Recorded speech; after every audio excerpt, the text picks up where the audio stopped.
ঈদের আর বাকি মাত্র দুদিন, তাই কোরবানির জন্য ছুরি, চাপাতি, দা বটি সহ নানা সরঞ্জাম তৈরিতে এখন ব্যস্ত সময়ে পার করছেন শরীয়তপুরের কামাররা।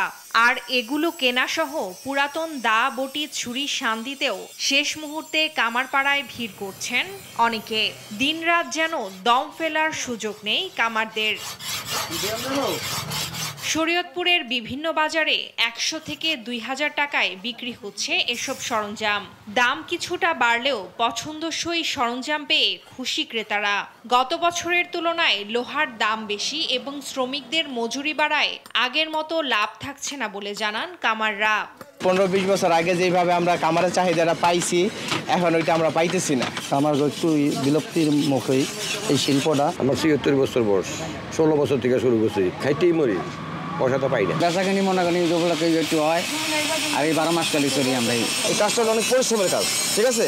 এত পরিশ্রম করে ওই পারিশ্রমিক দামটা পাওয়া যায় না ভাই। অন্য বারের তুলনায় একটু দামও বেশি, তো তারপরেও কি করবো, নিতে তো হবে। শুধু কোরবানির সময় এলেই কদর বাড়ে কামারদের।